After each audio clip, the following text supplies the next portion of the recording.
It's a super rainy day here in Samui, so this episode is going to be different. 4, 5, 6. I've had my first boo-boo.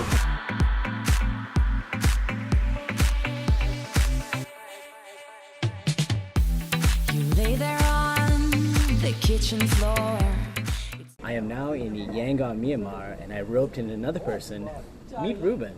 Hi, I'm Ruben. I'm from Holland. Just arrived. And we arrived within days of each other, and we heard about a great way to see the city, which is the circular train track. And it's actually the cheapest way to see the city, and it costs how much? 200 Kyat. Kyat? It's Chat. Even though it's spelled Kyat, it's actually pronounced Chat. And if you want to know how much that costs, that is 15 US cents. Baby, let's go and hit the streets, yeah.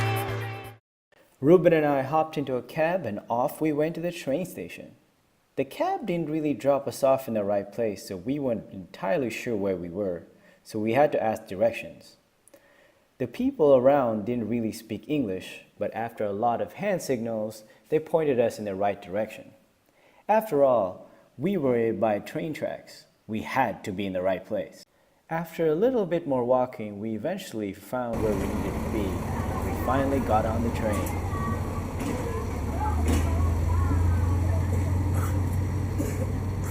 We were now on the train, but we didn't really pay for a ticket, so we weren't really sure what was going on.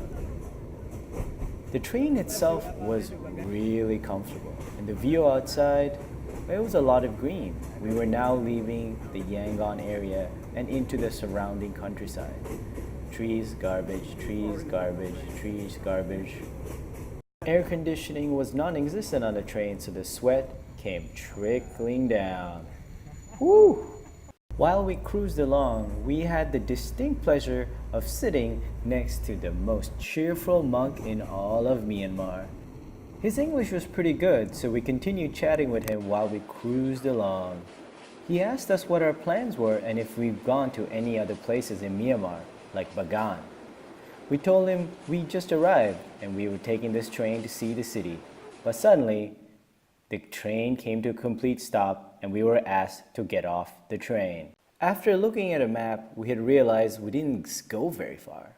We were now at the Kambi station, only 3 stops from where we got on. This was the last stop for the train we were just on, and it was actually going back in the other direction.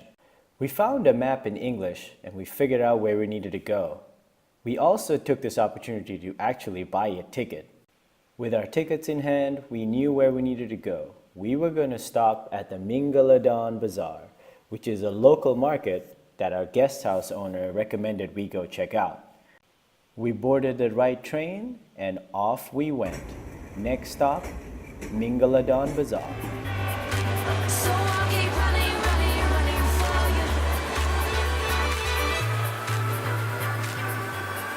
So I'll keep running, running, running for you.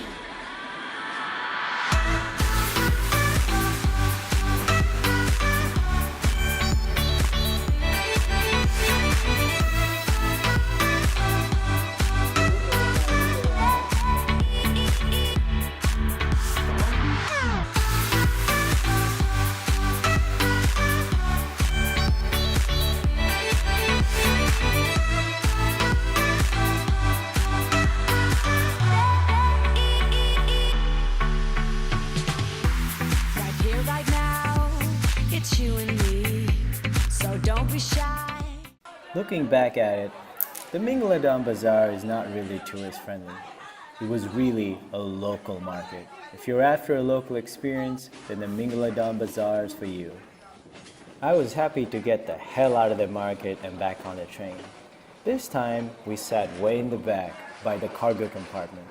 A lot of the people here were transporting their goods, as well as other produce that they got from the market. The market did a real number on me and I was starting to feel queasy. So much so that I actually ended the trip early and stopped at the Hantawada's train station, which was 7 stops away from Yangon. In the end, I didn't make the full round, but I was on this train for over 3 hours. Was it worth it? Of course. It only cost 15 cents after all.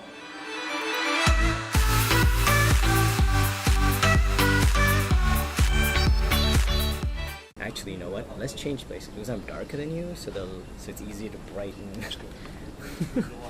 You can tell I can see. You have to think about everything. Yeah.